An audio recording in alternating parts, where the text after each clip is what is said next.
Hello, everyone. Welcome to the Ninth Podcast of Soulful Thoughts from Ireland. Each week I'm bringing new stories and reflections of my time here, reflecting on the times we are currently living in and this grand pilgrimage of life and death that we are all on.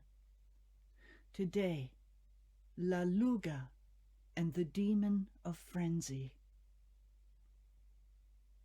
I had been here in Ireland a little over a week, and though I had felt my body breathing back down into itself and my nervous system spreading into calm, I could still feel an unnatural energy rolling through me. For those of you who have listened to the very first podcast, you will remember how I described my very rapid departure from the United States back in March. In order to depart in the short 3 days that I had, it had required a definite ramping up of my energy. But usually I transition very easily from such states and needs. No, something other was broiling. I was speaking and eating too quickly. I was taken up excessively with deep concern over the spread of the virus and spent too much time checking on the virus case numbers in New York. It is only natural to have an extended loyalty to a place that you have resided in, but this was more. I realized that in my hasty departure, I had not fully left the United States. Many years ago, in my Jungian and shamanic studies, we learned of a New Guinean shaman who had gone to visit an anthropologist friend in Australia.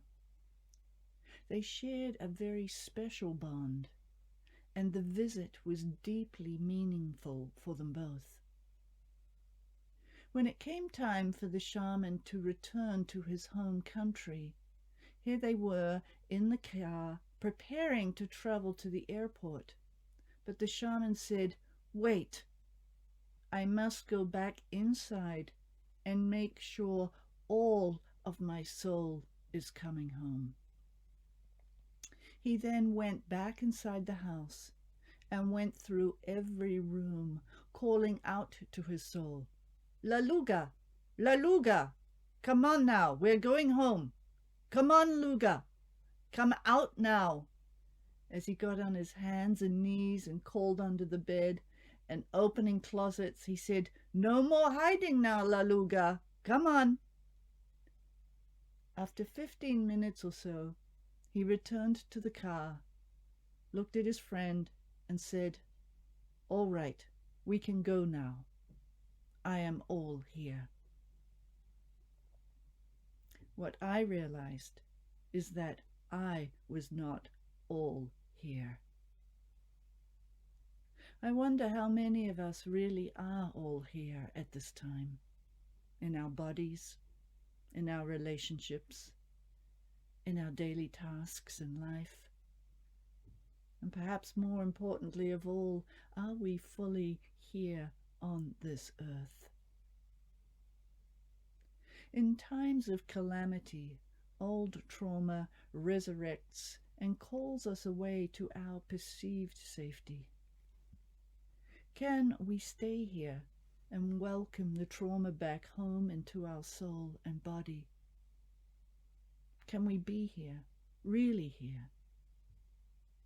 Where are our souls wandering in the night? And do they remember or want to come back in the morning? Like the New Guinea shaman, I had some soul calling to do.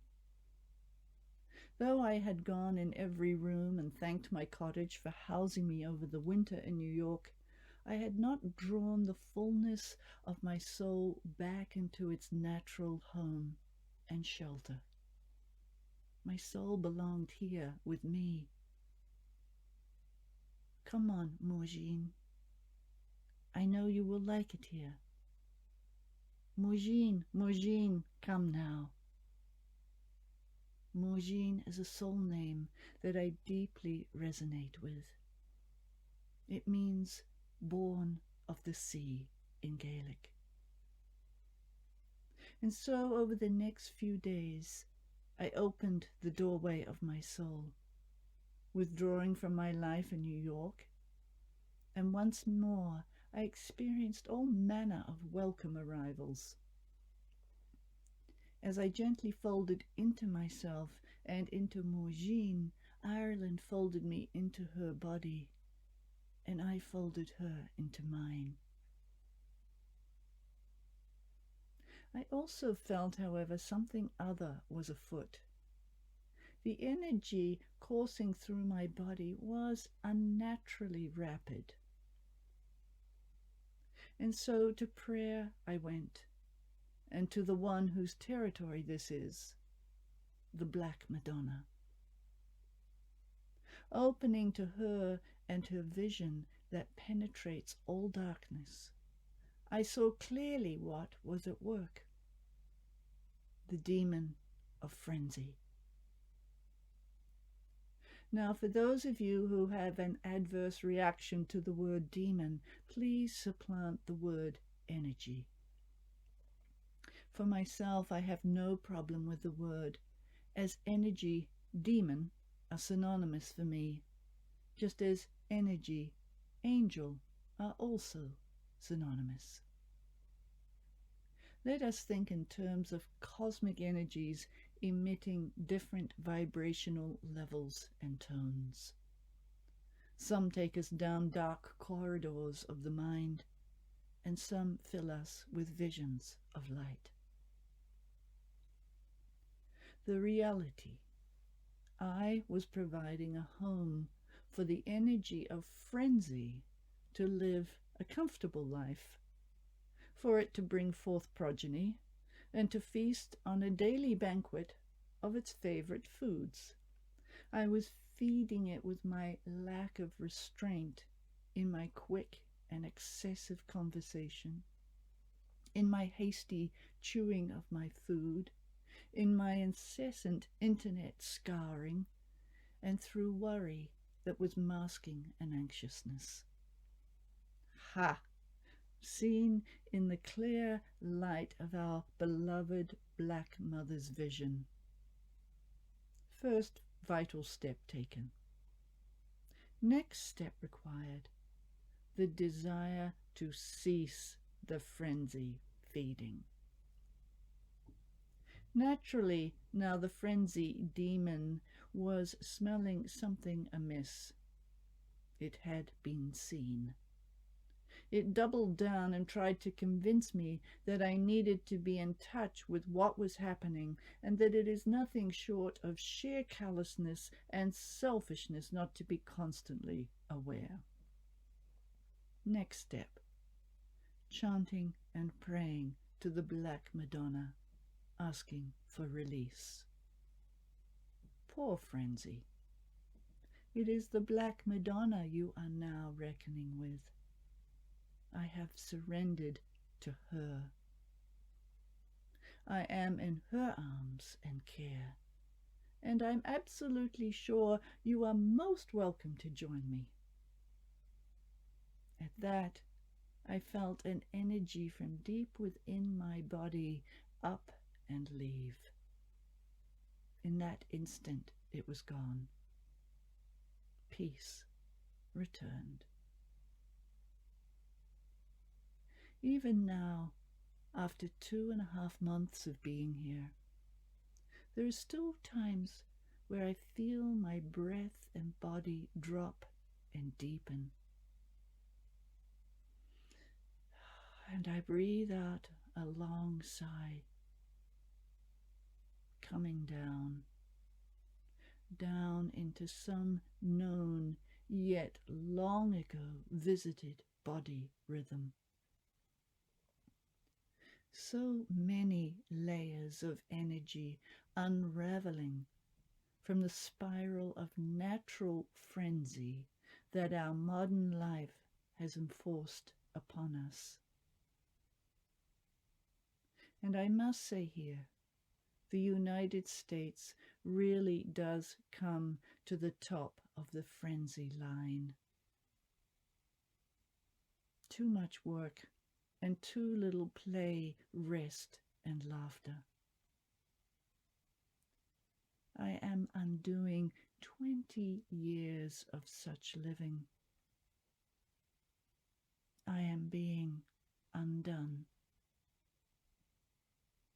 We all are. And the United States itself as a country is being undone, with its racial history demanding to be seen, heard, and acted upon. Like our personal lives, if we do not listen to our underlying soul needs, life becomes more and more difficult. And so it is with the collective life. Until we actually do something to change, life amplifies and burns us.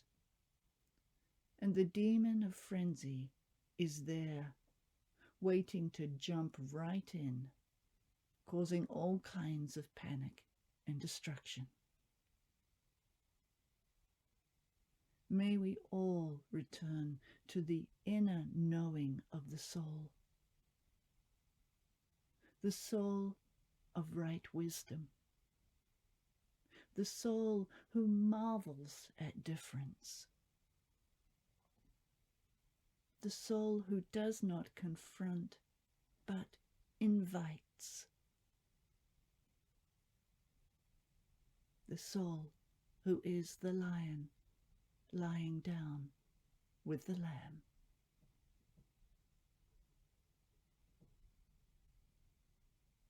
Returning to voices of the soul.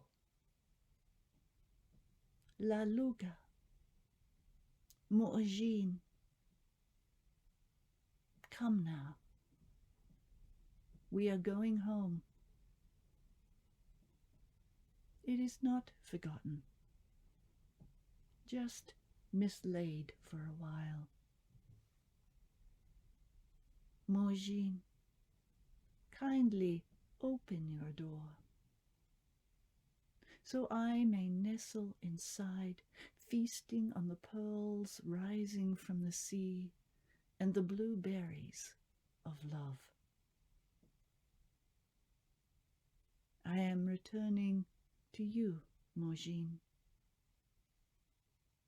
I am coming home. Kindly open your door and let the waves of time and peace roll through.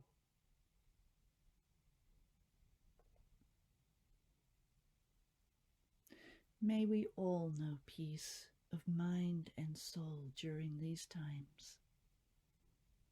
And remember, feed your soul well. I look forward to you joining me next Thursday for the next installment of Soulful Thoughts from Ireland. May you walk in steadfast love. Slán.